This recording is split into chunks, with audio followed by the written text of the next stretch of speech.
Hi everyone, welcome back to Uncensored. I'm Marien, your host from Yachts Mermaids, and today I have two special guests. Their name are Jonathan. Welcome, Jonathan and Cheryl. Welcome, Cheryl, to the show. They are trauma experts. So Jonathan is an expert in releasing body memory, trauma from the body, and then Cheryl, is an expert on working with men and women. When it comes down to sexual trauma and healing and all that stuff. So you may be thinking, why on earth is she bringing these two people to the show? Has nothing to do with yachting. But to be honest, it has everything to do with what is happening today and what has been happening for many, many, many years that really needs change. And as you guys know, I'm an advocate of crew rights and human rights. And I have brought a lot of attention to, sadly, what's happening today with the crew on board. I'm speaking about sexual assault, sexual harassment, bullying, mental health, all that stuff that you guys know that I'm very well known for talking about. And as you know, that I don't only want to steer the pot about this topic, I actually want to give you true, real tools to move forward from this, because it's, knowing that this is happening is not enough. We also need to know how to move forward from these situations in order to create, because I also believe like when we are able to move forward and heal, this is when we have our empowerment to start maybe talking about what happened to us. And that talking is going to create more empowerment for other people to hopefully scream enough, like I'm trying to do here on my own, because I can't do it on my own. I need more people talking about this. So the foundation that the yachting industry is based on transforms, because we are living where we are because the transformation hasn't happened from the foundation. We see change in the industry and the community, but it's just a band-aid on top. It's just like, yeah, bigger boats, awesome, but sexual assault is still happening since the 1920s. So when does it end? So with that being said, guys, what is trauma? Let's start by that. I'm sure there's a clinical definition of trauma, and I can't say that I can give a voice to that, but my experience of trauma is that it relates to an experience that is overwhelming or painful to you, whether that's physical overwhelm or emotional overwhelm or even psychological overwhelm. So you're having an experience that exceeds the threshold of what you would call comfortable or normal and puts it into the category of overwhelmingly painful. And then taken to the extreme, that becomes a traumatic experience. Love that. And often there's not a way to actually move through it. So it starts to loop. And then the looping creates thoughts that actually can shut someone down, is that they're not living the life that they were living because this traumatic event has come in, and literally it's changed their physiology, it's changed their psychology, and they don't have a way to move through that on their own. Right. And that's where Jonathan and I come in as practitioners, is that we do give support and strategies. Because as you said, nobody is really comfortable talking about sex. There's jokes, there's silence. Often people go into silence or they go into exaggerated behavior around anything to do with sexuality. And so the fact that you are willing over and over again to say, this is something that needs to be talked about because it doesn't go away. And you're in very, very intimate environments. So with that, one of the things that I would start with is, as much as you can, really know yourself as a sexual human. Because when you have a sense of who you are, how you relate to yourself as a sexual being, you're actually, I would say, you've given yourself some degree of like, is this normal or not normal? What's actually happening in this situation? Yet if there's been previous trauma, you don't have that filter. Right, which actually, before you continue, sorry, there's two questions that are coming up as you guys are talking. One is that I love the fact that you explained so for what it means to me as well, you know, what trauma is. You know, it's like an overall experience that leaves like an imprint on you, and for some reason you're like, you can't move from that imprint, right? Now, if that happens, my question will be, where is it stored, right? If we are not able to move away from this imprint that happened, this moment in time that it almost feels like it freezes itself on us, right? Where is it stored? Like, is this like like a mind thing? Is this in our body? Is this, yeah, like, where is it? Like, yeah. I would say the question is, where isn't it? Okay. So in my experience, it involves mind and body in total. Right. It's a cellular, it becomes cellular.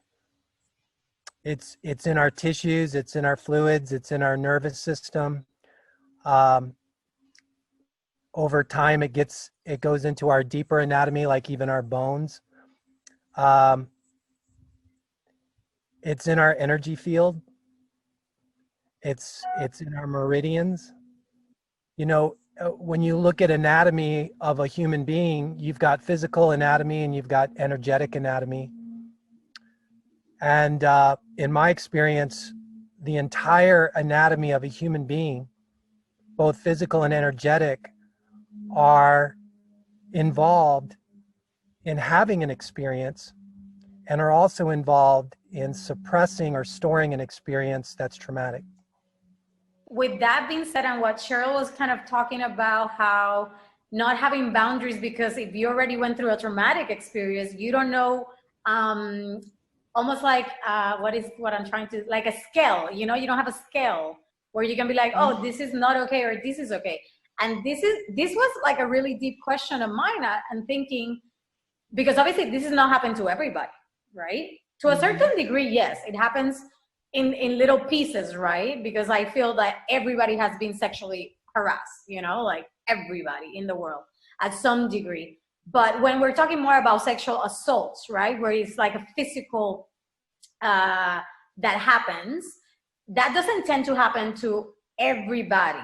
So my question is always, does this tend to happen to people that have previous traumas, and it's almost like a repeat cycle of itself? Or am I like completely off, and that has nothing to do with getting assaulted? Well, Cheryl, I'm sorry for chiming in so quick, but I want to make sure that all of us, are on the same page with the term sexual assault, Right. Because there's actual, like, from the letter of the law, we should really get clear about that definition, so that it's not used inappropriately, or just so that we understand what that means. So if you don't mind, I'd like to go ahead and give the legal definition of sexual assault. And I'd also like to include sexual abuse. Two different things. Sexual abuse is unconsented contact to the genitals. Okay? Sexual assault is unconsented penetration. Okay? Sexual harassment would be a verbal interaction that's sexual in nature. Yes. That was unconsented. That would be, like, an example would be, I say to you, you got a nice butt. Okay, you didn't ask for that, and I forwarded that without your consent. So from that perspective, we have three different categories of dynamics between two people that are sexual in nature: harassment, abuse, and assault. Yeah. And all three of them have one thing in common, and that is consent, and actually non-consent. Right. No, I agree with you. And I love the fact that you brought this up, because a lot of people, this is what they go through. They maybe start dating somebody on board, right? And all of a sudden they get drunk and they get home, or, to the boat, and they haven't actually had intimate sexual relationship yet. But all of a sudden they find themselves in the same bed, and then the girl says, no, I don't really want to. And then it happens, and it's like, well, you were dating him, so it's not really rape, but then it's like, well, it is sexual abuse, but then it is then assault. Because, I mean, whether it's your husband, somebody you know, or somebody completely that you don't know, the fact is that there was no consent. It comes down to what you were talking, having the boundaries and very clear, right? One of the very first things when I work with a client individually is the very first thing we talk about is boundaries, because that's how you create your own inner safety. And you create your own inner safety by knowing yourself to the point of, and taking the moment to say, am I really a yes to that? Or am I a no? And not playing in the in-between area, because that's often where things happen, because you didn't quite know what you wanted or didn't want. So when I work with women, and when I work with men too, especially with women, it's you deserve to know what you're a no to. And that's something that is challenging for many people, especially you're in a service industry. Yeah, and especially on a service industry that you are hired because your looks and you're bubbly and you're a certain size, and I can see that. But for example, like my own experience with boundaries, right? I'm doing housekeeping on a boat, and I see a person, one of the guests, going into his room. So I said, okay, well, let me do this room. When he's done, I'll be able to go in. So 20 minutes passes. I'm out of the room. And as I'm walking up the stairs with like all this laundry and stuff, I see that the door's open. So I just kind of like peek to see if the person's out of the room. When I peek, this man was completely naked. For 20 minutes, he's waiting for me to pass, because it's past 20 minutes. And he's like this, door to door, ding dong up, just there. And I looked at it, like we locked eyes. I looked and I was just like, what? And I walked away, and then I went into the kitchen, the galley, and like all the crew members are there. And I said to them, I was just so like lost almost in the moment that it happened. I was like, did that really just happen? Like, and then I went up to the galley and I said to everybody there, as I'm walking in, I said, oh my God, I just saw such and such penis. And the people started laughing. And I thought, oh, maybe it's not that big of a deal. Maybe I'm making it more than what it is. Maybe I should just let it go. And that was, in that moment, because of the reaction of everybody, which really now I understand is that reaction of them being uncomfortable to what actually happened to me, right? And trying to shift me out of that situation so they can stop being uncomfortable, right? And not really probably learning or doing the work of really understanding what's a real no to me got me in the situation that for many years, I didn't think that was a big deal. I didn't even consider that was sexual harassment until one day I was like, what the fuck? That was fucking sexual harassment. I didn't consent. I didn't ask for it. I don't want to fucking see his dick, And there he was showing it to me. But because he's the owner, because he's drunk, because he was doing drugs, it should be okay. No, it is not okay.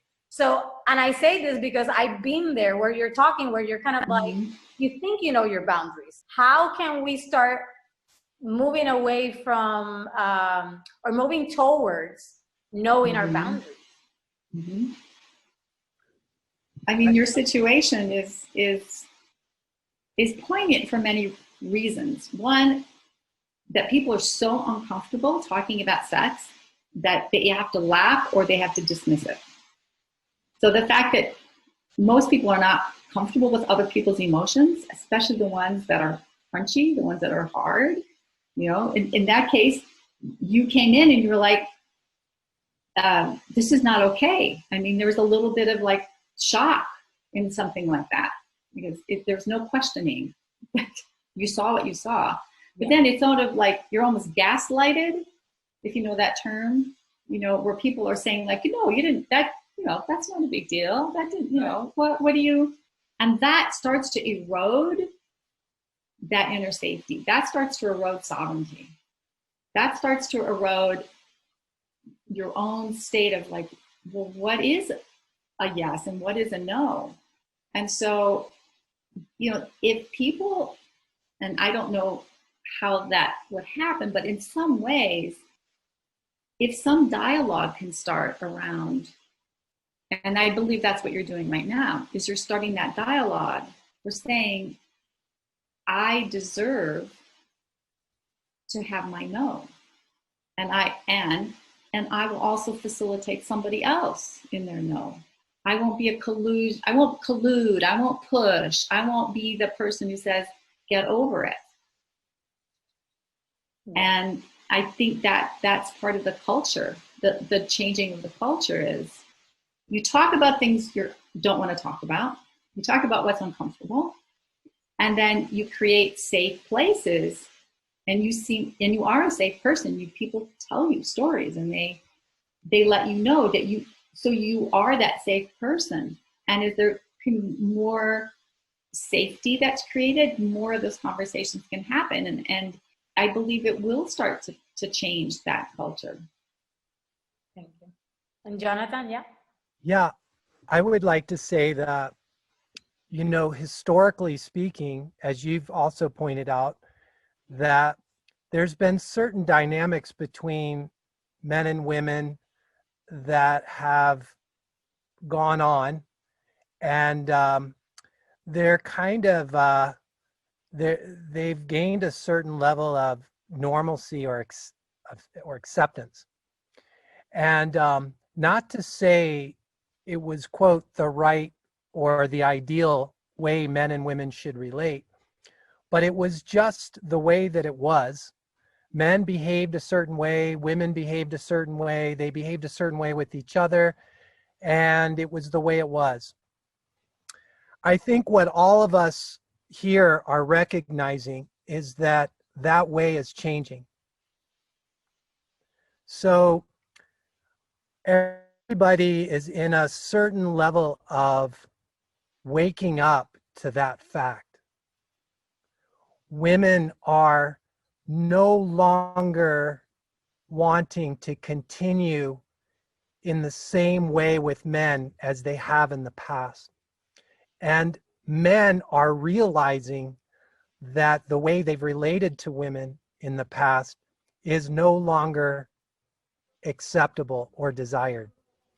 And so both sexes are in a state of realization, of gradual realization, that without judging the past, although it's easy to do that, to say that we've been acting like animals, both men and women, but in particular men in relationship to women, there's been a certain level of dominance and submission going on, and a certain level of primal interaction.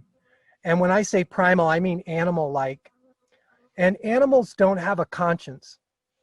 So, you know, the unconscionable, the unconsciousness of interaction between men and women is starting to be highlighted right now. And we're starting to wake up, I believe, starting to wake up in our hearts. We're starting to realize this doesn't feel good. And there might have been a certain recreational, fun, exciting kind of arena that men and women have danced in together, but it's been at the expense of their hearts and their spirit. And so as the heart and spirit start to wake up, they realize they have all this experience with men and with themselves that has been unloving and unsacred, and it's painful. And so in your example, those women who kind of laughed off your experience, those women, in my estimation, are still very much shut down in their hearts because they don't feel it. See, you're waking up in your heart and you're like, that didn't feel good. That didn't feel loving. And that didn't feel like I was being honored or respected. Mm. And the only way you know that is to get conscious. You have to get in a state of conscience. And that comes from your heart and your soul. And if you're disconnected from your heart and your soul, you don't have conscience. It's just, it's by the numbers. You're actually thinking and behaving from the animal part of your nature. You know, one of the things that I appreciate about Cheryl so much is that she is such a support system for people who are waking up in their hearts and their spirit, and helping them, at the very least, be an advocate for themselves. So like in your situation that you just described, when you're no longer relying on your environment to be loving to you, to be respectful to you, to honor you, you start to move into a place where you're loving to you and you honor and respect you. Because in the end, that's all you have. You're lucky if you have people around you that can, be your advocate. Mm. And there you were in a place, in an environment where you didn't have an advocate. Nobody shared advocacy for you. Nobody was in that state of heart and spirit to be able to say, yes, I totally understand where you're coming from. It's one thing to say, look, I don't mind looking at a guy's dick. It doesn't bother me. Maybe that's authentic for one person, truly authentic. Like that's not a shut down state of heart and spirit. Like truly, I don't have a problem seeing some people love going to nude beaches. They have no problem just seeing a bunch of naked people.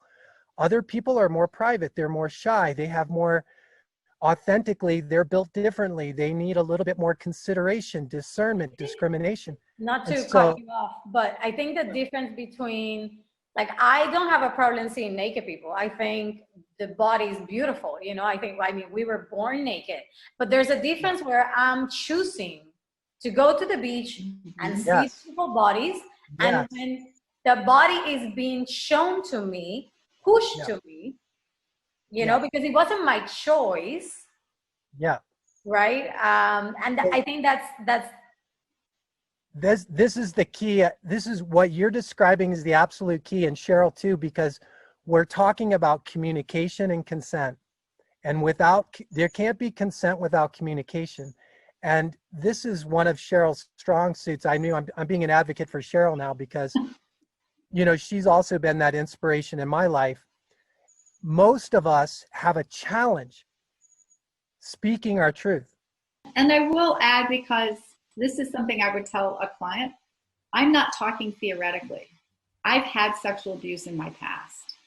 And so that my journey into what I do now started because I wanted to heal. And the ways that I was being offered to heal had some efficacy, but ultimately what presented itself was the things that we're talking about. First of all, body acceptance. Being able to look in a mirror and say, I like you. And if you can get to the like, you can get to the love. And I find that to heal, you have to feel. So what's the difference between feeling and creating an environment where you are going to be put in a position where you're going to relieve that moment? The first thing that occurs to me is you feel for yourself. You realize you didn't ask for something. It wasn't, that it's not your fault. Right. First of all, it's not your fault. Often that gets turned inward. What did I do? I am at fault, shame, guilt. Oh, you can pile it on yourself. So the first thing I would say is extending that self-compassion. And in an environment like yours, finding a listening, empathetic, sympathetic, compassionate person, someone who's not going to dismiss you. And then, as much as you can, self-care. You've got to, because you're literally, your nervous system has been thrown into a state of complete panic. And ultimately, could be hypervigilance, it could be not sleeping, not being able to eat. You say that, you know, when we are in that moment, and this is something really important for me, because what I'm trying to do with you guys as experts is also giving them tools today that they can take in the moment where the trauma happens. So for example, if I'm on a boat, I don't have my passport because they took my passport, because that's what they do when you join a boat, right? You're in the middle of the sea. Most of the people likely around you are not gonna be the ones with empathy towards what happened to you, because they're too uncomfortable, and like Jonathan said, they're not having an open heart, so they just can't, they're just not available, right? In that sense. So you're pretty much stranded. This just happened to you. Let's say sexual abuse or a sexual harassment that really just trigger you, you know, and just like really traumatize you. And then maybe you go to the captain, right? The head of departments, and they say, because this is what I heard.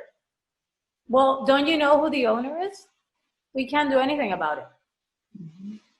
And in that moment, it's almost like you're in survival mode, right? You're like, oh my God, I don't have my passport.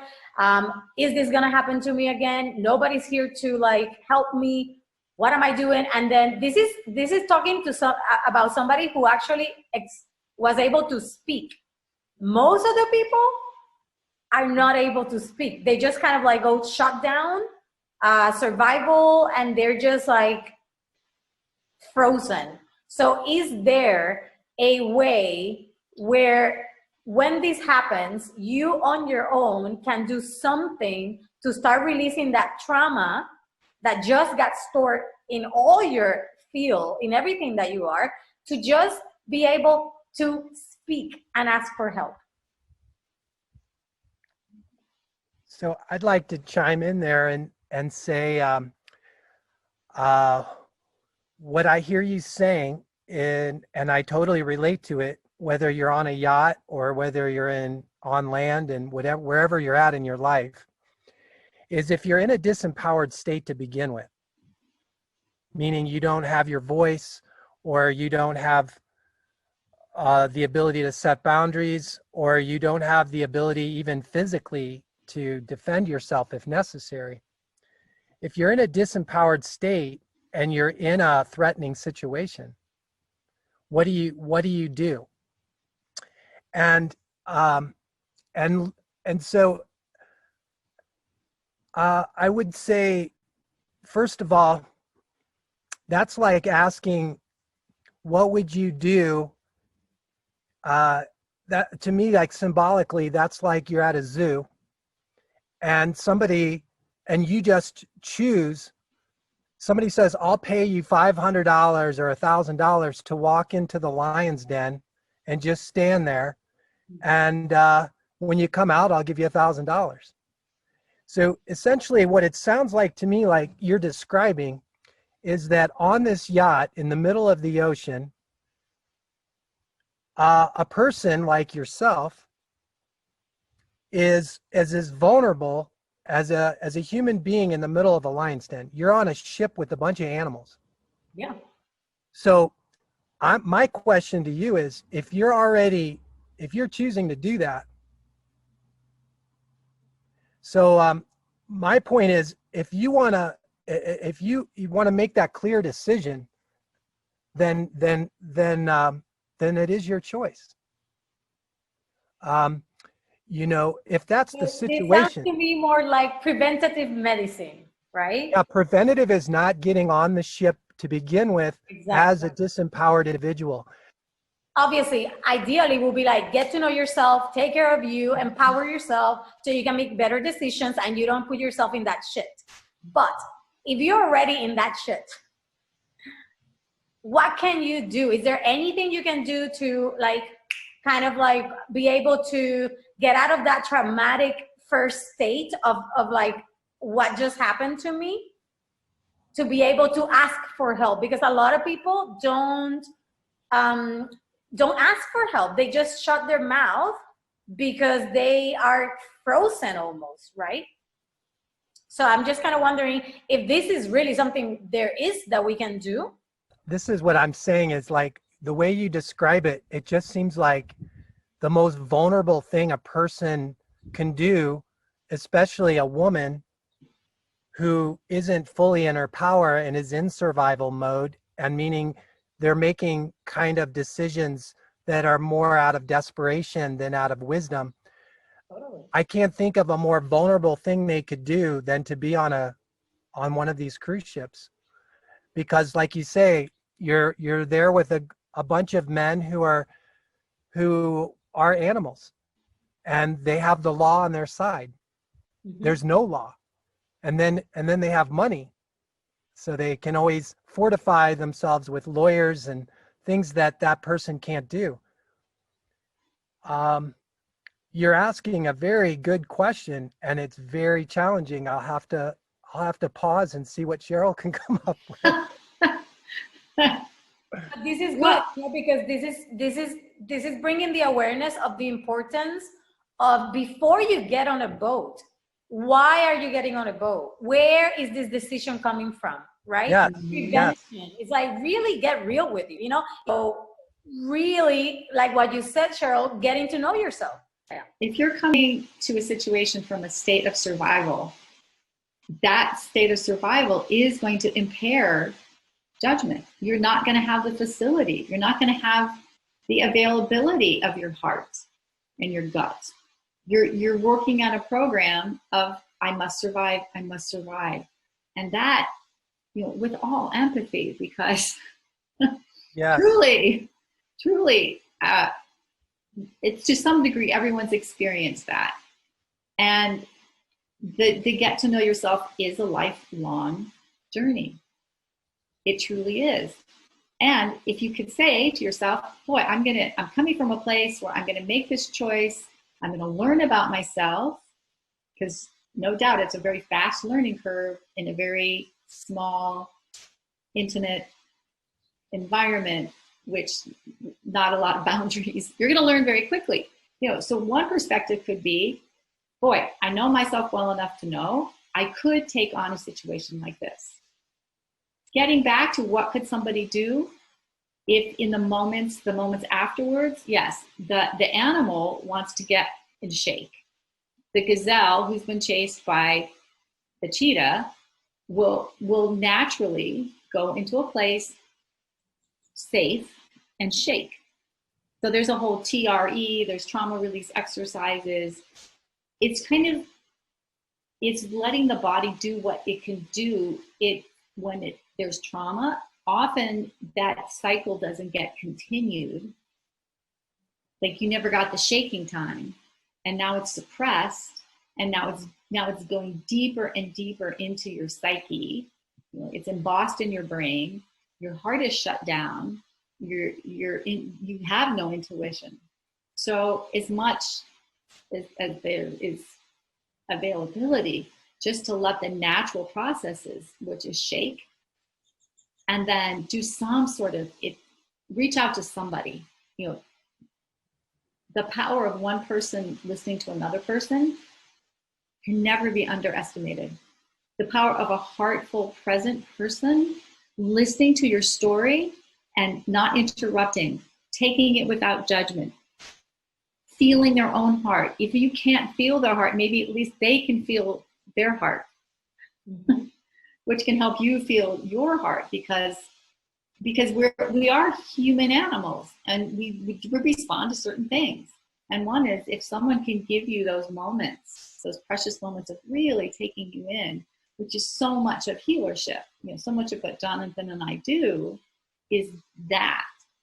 Other things could be journaling. Just get something. And often the throat shuts down.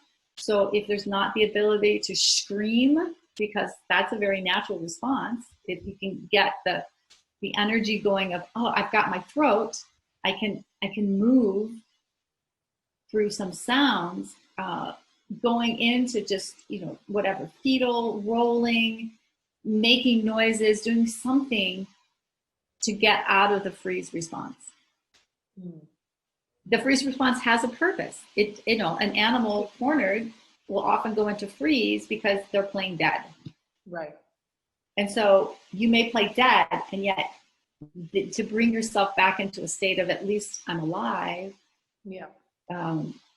The basics: sleep, liquid, food, just things, people, a hug from a person who that this is we have a relationship where I could ask for that kind of safe physical contact right now. So those are the first things that occurred to me. And if you can, reach out to somebody like Jonathan and myself, who this is what we do. Right. So obviously a lot of these stories that I get are from people that have already went through them, right? And this is like months, years after. And the number one thing that I see constantly as a thread is that they say, it's been a year, it's been 3 years, and I'm still traumatized. It's been however many, whatever, I've been through psychologists, I've been through, Western medicine stuff, and I still, I talk about it and nothing.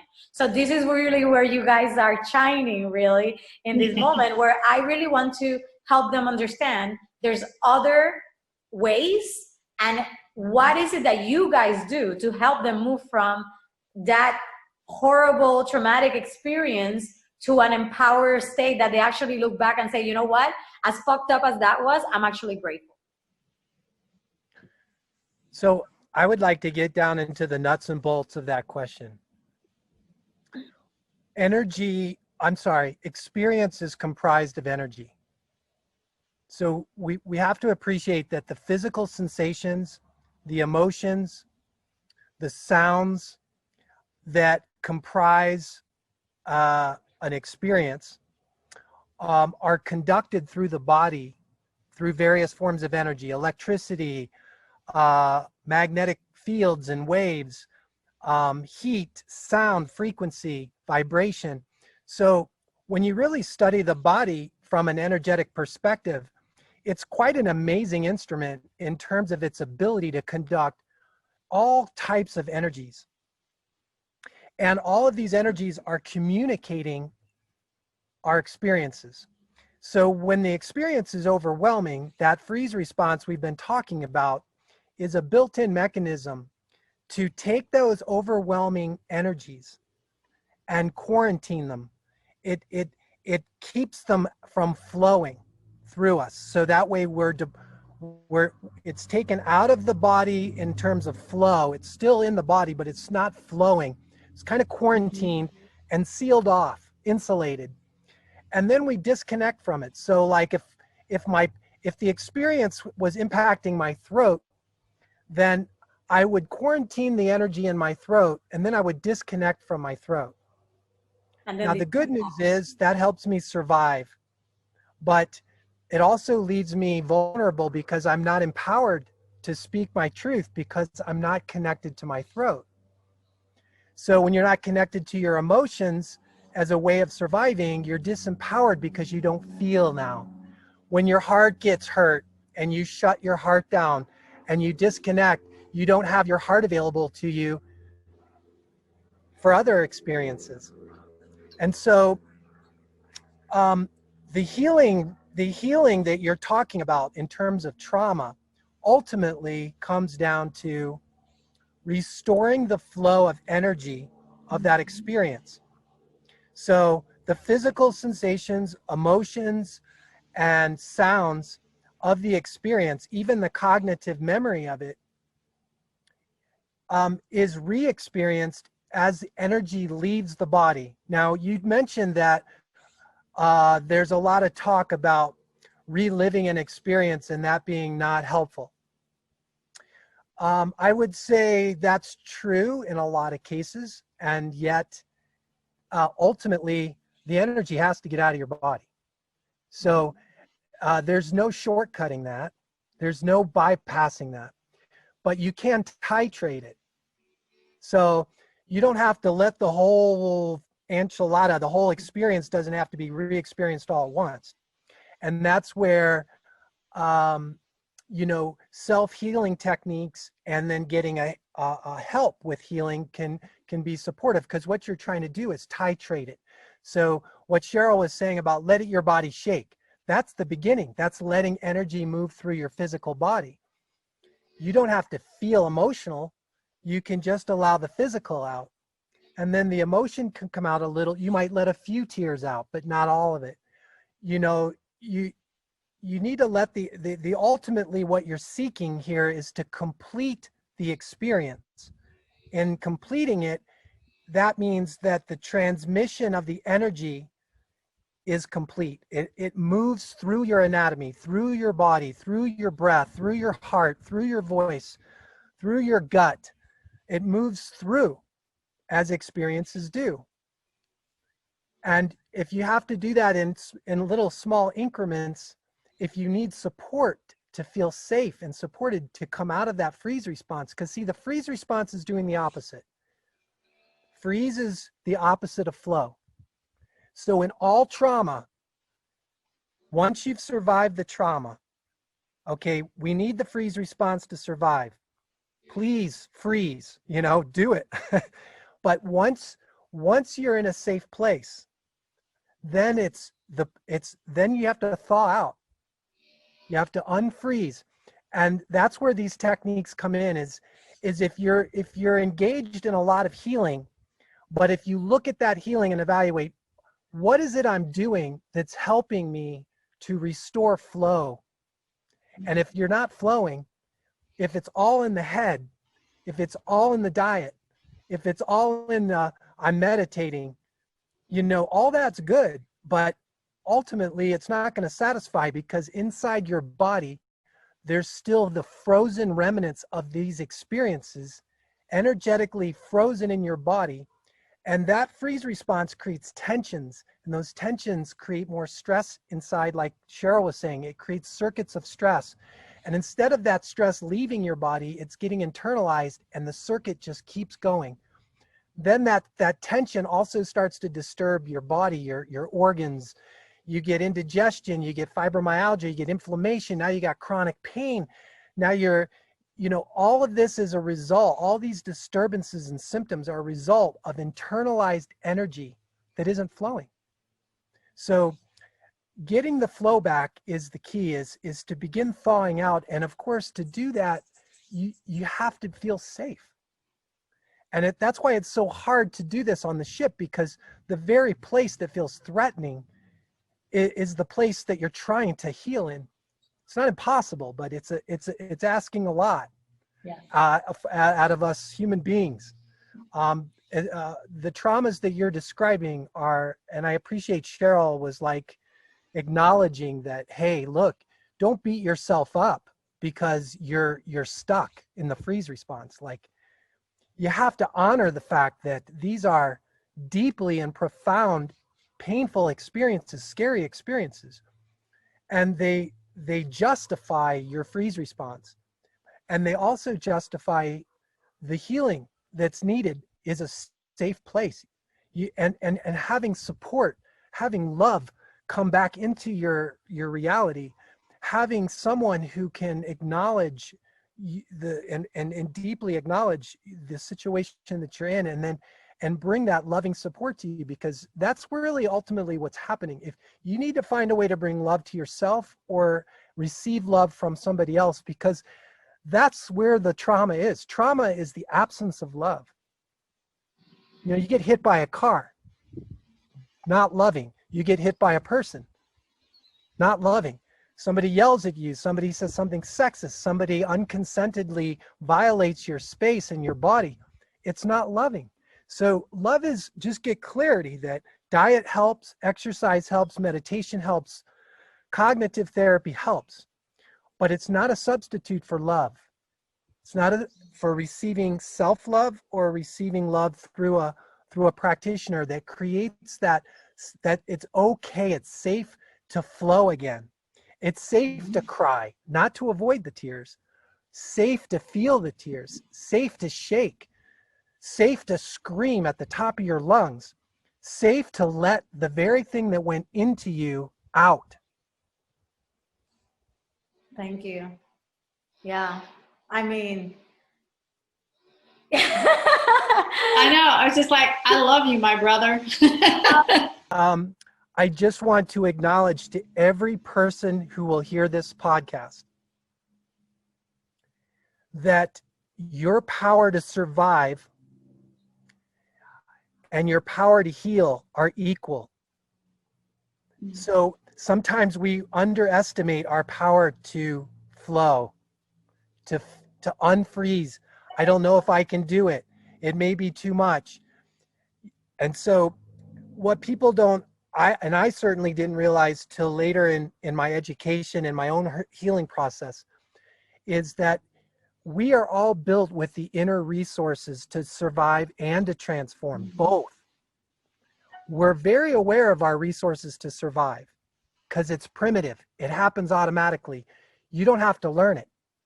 right. But the power to transform, we get stuck in survival and we don't get access always. As you have said, years go by and we still don't know how to transform. And these resources are built in. And it's simply, a lot of times we need to come out of survival in order to heal. So you can't be in both states at the same time. That's the challenge. And I will say to every one of you that no matter what you've been through, no matter how traumatic, no matter how abusive, no matter how terrifying of an experience you've been through, your body, when it feels safe and when you feel safe, when you come out of that freeze response, your body will heal you. It will discharge all of that energy out of your system and return you and restore you to a place of balance and peace. It's, I mean, what I'm getting from you is almost like the trauma that we, for whatever reason, go through is really just a bridge to, Yes.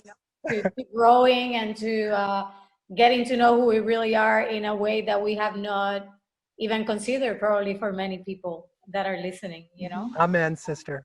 Yeah. And maybe this may be too much for you guys today, but it will definitely leave something in you, a curiosity in you to start looking at things from a different perspective. If one thing I have learned in yachting is that you cannot just look at it this way, you have to look at it that way.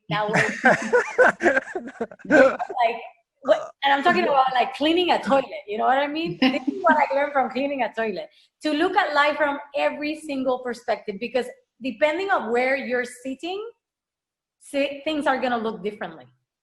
So it's really having that, knowing, empowering yourself, knowing that you have the choice to heal. You have the choice to go through different experiences with different people holding space for you to truly move through, from this trauma that's stored in you, so you can empower yourself and others, and hopefully with that empowerment, creating a safer environment for all of us, so we no longer have to go through maybe those same exact traumas and start moving into different ones that may be a little bit different.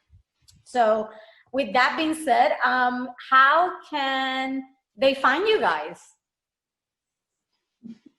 So we both live in Sedona, Arizona, in the United States, known as a spiritual Mecca, really from all over the world. And we both landed here.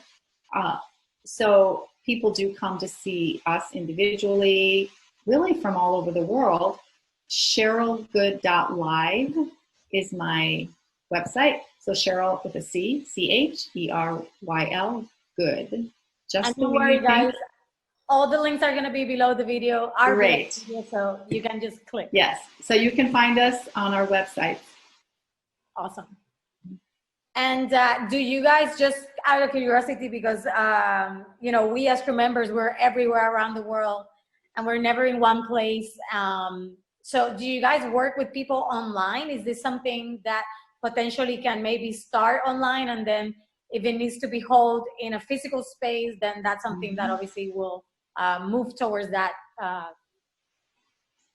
I'll say yes right away. There's some people who never come physically to see me yet because energy is energy. You could be anywhere in the world, and by our agreed connection, great advancements can be made. I mean, truly, I get surprised at times. You know, these very basic rituals that I have to offer and support people over and over again. It shows me that distance is no deterrent. Hearts can go everywhere and anywhere. Thank you. Yeah, and I would say too that I also offer online life coaching, and you know, empowerment is connecting with the power inside of you, and that begins with education, and that can take place online. And then it also translates to a paradigm shift, which is what you described, that we need to begin to see a bigger picture of what's going on, other than being victimized, or that the world's a terrible place. We need to see that perspective. Of course, yes, there is that, but there's more than that. And so that paradigm shift can be described with a person online through life coaching. And then lastly, you know, the tools that you're asking for, you know, there's so many transformational tools that people can begin using in their everyday life to begin accessing their inner power to transform. And what I like to do is to connect with each individual to discover what tools are appropriate for them, because everybody's unique. They go through trauma, but the way they go through it's somewhat unique, and the tools they need are going to be unique as well. So that all can happen online, including references to books and other tools that can begin empowering them right at home. Beautiful. There you guys have it. Thank you for this conversation, Jonathan and Cheryl. I think we brought a lot of goodness. I know that this is sensitive topic for many, but one that we can no longer continue to ignore. So yeah, all the information to get to work with these amazing people is under the video. So just go check them out, get on their email list. They have plenty of information for you and techniques that you can start working with today. And yeah, if you have something to share, something to say, please come to the Uncensored show and be part of it. Yeah, we're here for you. Yes, Jonathan. I would also like to say, if we have a listener who has a yacht and is inspired by what we're presenting and what we're doing right now, and they would like to host a yachting retreat for self-empowerment and healing of those who have suffered some trauma, I know that Cheryl and I would be all about it, and we could all share the love of boating as well as the discovering the mysteries of transformation and doing it as a group. Absolutely. I think that's a great idea. So if there's any owners or managers or brokers listening, pay attention. This is the next step. Really show that you give a fuck about the people that are yes. the boats. All right. So thank you so much. And sorry for all the FFF, but that's just me. So take care, guys. Until next time.